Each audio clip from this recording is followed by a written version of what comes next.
자, 우리 창세기 2장 24절을 한번 보겠습니다. 이러므로 남자가 부모를 떠나 그의 아내와 합하여 둘이 한 몸을 이룰지니라. 자, 결혼식만 되면 이런 얘기 누차 이야기하죠. 근데 이게 무슨 뜻인지를 모르고 그냥 막 얘기할 수 있단 말이에요.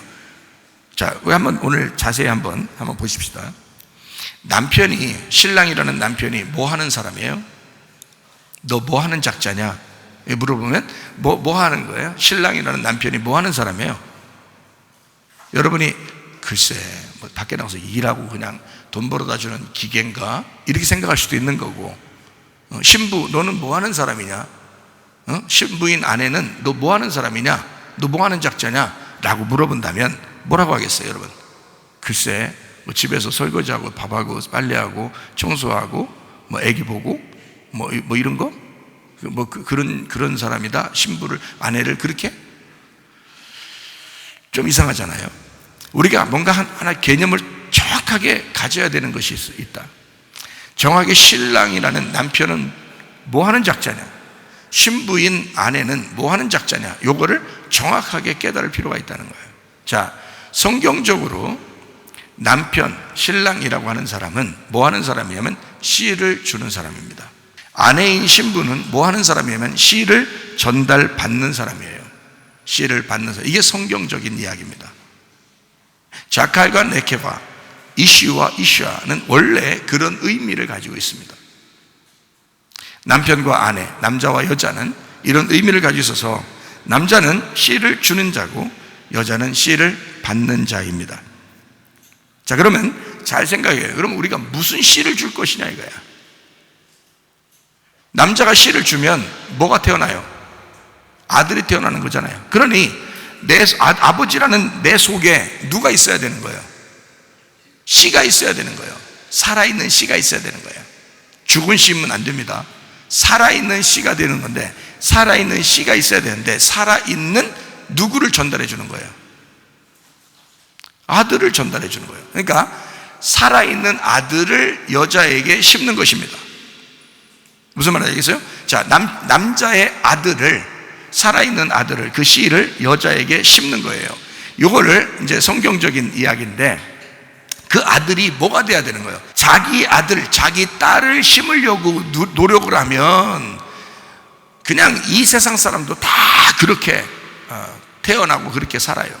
그리고 불행한 가정들이 얼마나 많습니까? 그러나 여러분 속에, 먼저 남자 속에 뭐가 있어야 되냐? 살아있는 씨, 하나님의 아들 예수가 있어야 된다는 거야. 그래서 그 예수를 전달하는 자, 예수를 진짜 내 속에서 예수를 깨닫고 예수가 깨달아진, 먼저 이해가 된, 먼저 은혜를 받은, 먼저 회개한 예수를 깨달은 남편이 돼서 그 씨를, 예수라는 씨를 전달하는 자가 신랑인 거예요. 신랑 똑바로 하세요. 남편들을 똑바로 하세요. 예수라는 씨를 심어주려고 여러분을 심는 게 아니야. 자기를 심으려고 하는 게 아니야. 자기 속에 아들 예수를 전달하려고 하는 그 전달자라 성경적인 신랑입니다. 남편이에요. 신부는 뭐 하는 사람이야? 씨를 받는 사람입니다. 아들 예수를 전달받는 사람이에요. 그러니까 이 얘기도 결국에는 먼저 사람 얘기가 아니었단 말이죠. 하나님의 아들로 이 땅에 씨로 내려오신 분이 예수님이었으니까 제자들이 하나님 아버지 좀 보여주세요. 그러니까 아들 예수님이 뭐라고 그래요? 나를 본 자는 아버지를 보았다라고 얘기하는 거예요. 그만큼 아버지에게서 내려왔다는 얘기예요. 그러니까 예수님은 자기가 하나님 아버지의 씨라는 걸 정확하게 전달한 거죠. 이해가 되시겠습니까? 그럼 여러분과 저는 하나님 말씀의 진리의 말씀을 받고 하나님 아들이라는 예수를 전달할 수 있는, 그 씨를 전달하는 전달자가 남자가 돼야 되고요. 그러면 그 남자는 예수님처럼 신랑이 된다는 얘기예요. 진정한 가정에서의 진정한 신랑은 예수를 정확하게 아는 사람이 되어야 된다. 예수를 정확히 깨닫는 사람이 되어야 된다. 그게 신랑이 하는 역할이다. 신부는 씨를 받는 사람이에요. 아들을 전달받았을 때, 그 예수를 전달받았을 때 그것을 자기 속에 심고 양육하는 자입니다. 그게 신부예요. 자, 성경적으로 얼마나 정확합니까? 잘 들어보세요. 얼마나 더 정확한지. 자, 남편 속에 있는 그 씨가 살아있으려면 남편이 먼저 살아야 되는 겁니다. 남편이 따로 있어야 되는 거예요. 그래야 그 씨를 전달하거든요. 누구에게 속해 있으면 안 됩니다. 누구에게 속해 있으면 그 씨가 살아있는 게 아니라 그 씨는 그 누군가의 것이죠. 그 사람의 것이 아니잖아요. 이해가 돼요? 누군가의 것은 그 누군가가 부모인데 그 누군가의 씨가 그대로 나온 게 그 아들이라니까요. 그러면 그 아들이 누군가에게 또 씨를 전달해 주려면 이 아들은 부모에게서 떨어져 나와야 되는 것입니다. 그래야 씨를 전달해 주죠. 부모에게 떨어져 나오지 않았으면 어떻게 되는 거예요? 그 부모의 씨가 되는 거예요, 이 아들이. 그러면 그 씨를 전달할 수가 없는 거죠. 그러니까 성경적으로 뭐라고 하냐면, 이러므로 남자가 부모를 떠나 부모에게서 이탈하여 부모에게서부터 나와서 분리가 되어 그의 아내에게 합하여 둘이 한 몸이더라. 그 말은 부모로부터 끊어짐이 있어야 이 땅에 내려오고 이 땅에 내려와야 자기의 아내를 만든다 이 말이에요. 자기의 씨를 아버지로부터 받아 있는 자기가 씨를 그 아내에게 전달해 준다는 거죠. 그게 남편들입니다. 그러니까 성경적으로 이 남편으로서 살아있는 씨를 전달하려면 자기가 뭐가 돼야 된다고요? 분리를 해야 된다. 살아있는 씨가 되려면, 자기 독자적인 자기 씨가 있으려면 아버지로부터 받은, 이제 소속된 것이 아니라 받은 씨를 가지고 전달하려면 위의 것은 끊어버려야 된다는 거지. 끊어져야 자기가 스스로 아들의 씨를, 아버지의 씨를 가지고 있는 그 씨를 전달한다는 겁니다. 그 말씀을. 이해가 되겠어요? 그래서 성경 여기에는 남자가 부모를 떠나야 된다라고 얘기해요. 그냥 여러분이 생각할 때, 야, 결혼하면 딴 집 가서 살아야 된다, 어디 가서 집 얻어가지고 살아야 돼, 이런 얘기가 아니란 말이에요. 부모를 떠나지 않으면 부모의 씨지 그 남자의 씨가 아니잖아. 잘 생각해 보라고. 부모에게서부터 지금 빠져나오지 못했으면 아직 부모에게 속한 씨란 말이에요. 그러면 부모가 아내를 얻은 게 자기 엄마지 자기 아내겠어? 지금 남편이 자기 아내를 얻으려면 부모로부터 떨어져 나와야 자기 아내를 얻지. 그렇잖아요. 이해가 되십니까? 그래서 하나님의 아들 예수님이 하늘에서 이 땅에 내려오신 거예요. 그러면 여러분 생각해 보세요. 부모들이 혼자 사시면 어떻게 해요? 자녀들이 그러면 거기서부터 어떻게 벗어나지도 못하고, 벗어나지 못하는 게 아니라 그 혼자 사시는 부모는 돌봐드리는 거지. 그 혼자 사시는 부모들이 넌 내 거야, 너는 내 아들이야, 너는 내 손자야, 그러면요, 얘가 어떻게 결혼해서 어떻게 살아요? 자기 건데. 노인이라는 부모 건데 얘가 어떻게 새 살림을 얻느냐고, 새 살림 어떻게 꾸리냐고. 부모 건데, 부모 씨가 나간 거고 부모 씨를 받은 건데 자기 가족이 있어요? 자기 가정이 없어요.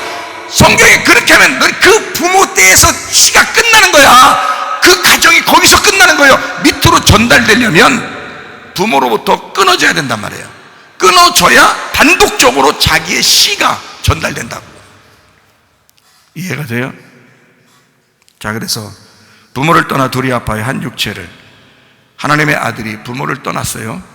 그리고 우리에게 오지 않았다면 죄인된 우리 창녀, 우리 신부는 구원받지 못했습니다. 우리는 영원히 예수님의 신부가 될 수가 없는 거예요. 이해가 되십니까? 우리가 예수님의 신부가 된 것은 그 아들 예수가 하나님 아버지로부터 분리돼서 왔기 때문에 그렇습니다. 그래서 우리가 그의 신부가 됐던 거예요. 성경을 정확하게 아시라고요. 여러분, 태어날 때 탯줄 끊어요, 안 끊어요? 여자분들 잘 얘기 들어보셔요. 탯줄 끊어요, 안 끊어요?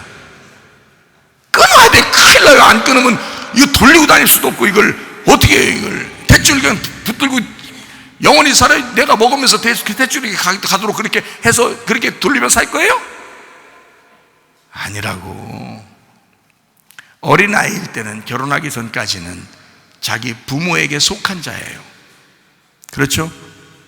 그런데 결혼하고 나면 이 아이가 어른이 된 거예요.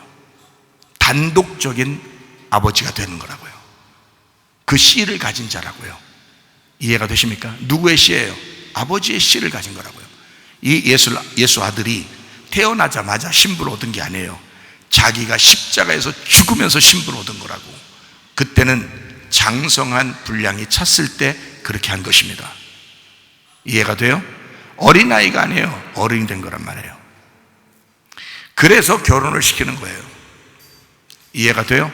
그러면 부모를 떠나서 우리에게 왔기 때문에 우리 신부라는 창녀가 구원받아서 드디어 우리 신랑 되신 예수님, 그토록 그럼에도 불구하고 나를 용납하시고 사랑하시는 그 신랑을 만난 거예요. 그래서 이렇게 우리가 행복하게 그 신랑 바라보면서 살고 있는 거 아닙니까? 그렇잖아요. 그러니까 반드시 뭐는 끊어야 된다? 탯줄을 끊어야 된다. 탯줄을 끊어야 아이도 살고 엄마도 사는 거예요. 근데 탯줄 안 끊어 사람들이.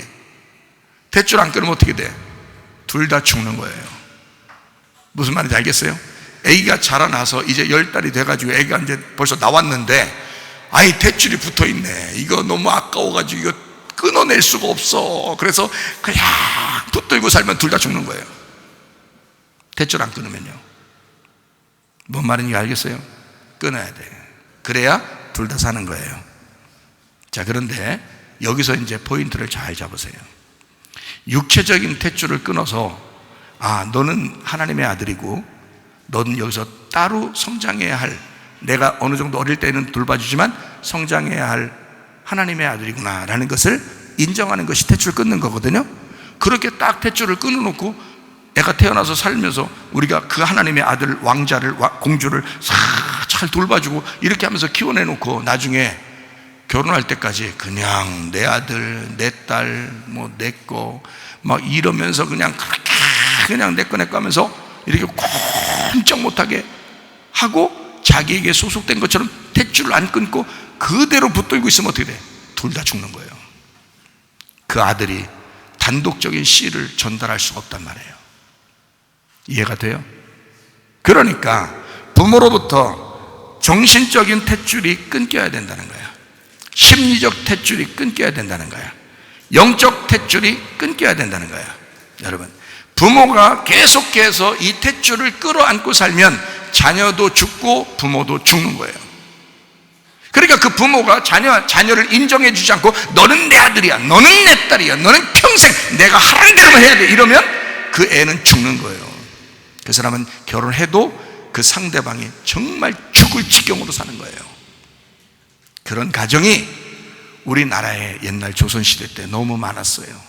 그러나 지금은 세대가 바뀌었어요. 지금은요, 젊은 아이들이 성경을 배우기 시작했어요. 점점 가정생활이 무엇인지, 교회생활이 무엇인지를 배우기 시작했어요.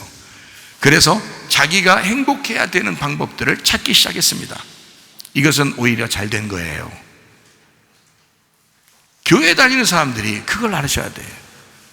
그러니까 교회 다니는 사람들은 육체적 탯줄을 분명히 끊어야 자녀하고 자기하고 산다는 것을 알고 정신적 탯줄도 끊어야 된다. 심리적 탯줄도 끊어야 된다. 이 사람은 나에 속한 사람이 아니라 하나님에게 직접 속한 사람이요, 신랑에게 직접 속한 사람이다. 자기들끼리 하나의 가정을 이루고 자기들끼리 씨를 전달하며 씨를 받는 가정이 돼야 된다. 하나님의 단독적인 가정이 되도록 우리가 최대한 이것을 끊어줘야 된다는 것입니다. 그게 부모도 사는 길이고 자녀도 사는 길이라. 이거를 못해서 가정들마다 어떻게 하냐면 우리 가정은 막 그냥 다 무조건 모여야 된다는 거야. 무조건 모여야 된다는 거야. 무조건 여기 모여야 돼. 저쪽 모여. 막 여기 모여. 해쳐 모여. 막 해쳐 모여. 또 해쳐 모여. 막 이런다고요. 여러분, 결혼하고 나서 결혼한 부부는요, 자기들이 가정입니다. 자기들이 가정이에요. 그 사람들 중심으로 살게 해주셔야 되는 거예요. 부모는. 그럼 혼자 있는 부모 어떻게 해요? 나 혼자 있는데 그러면 그냥 둬야 돼요. 나만 외롭게, 나만 슬프게. 그러면 목사님 설교 그렇게 하시네. 그게 아니고 혼자 계신 분은 이 가정이 중심인 남편과 아내가 있는 우리의 자녀가 한 가정이 된 그 가정이 중심으로 그 엄마를, 그 아빠를 도와주는 거죠. 그 엄마에게 소속돼서 명령받고 사는 게 아니란 말입니다. 착각하지 마세요. 그게 아니라고. 성경적으로 살자고요. 성경적으로 살자고. 엄마 아빠가 이제 결혼시켜서 아이를, 아들과 딸을 결혼시키잖아요. 그러면 그 아들과 딸이 하나의 단독적인 가정이면서 하나님의 가정이고 하나님의 교회가 되는 거예요. 그러니 그것을 인정해 주셔야 된단 말이에요. 너희들 원하는 대로. 너희들 원하는 게 무엇이냐.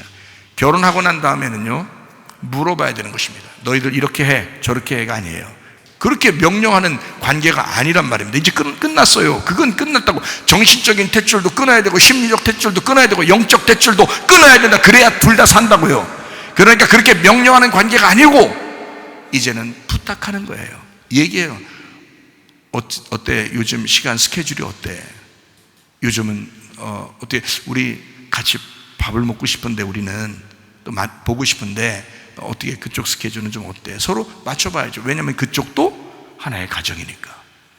왜 우리 마음대로 우리 부모가, 시부모가 또는 저같은 그 부모가 너희들 이렇게 해, 이리 와 저리 가, 왜 그러는 거예요?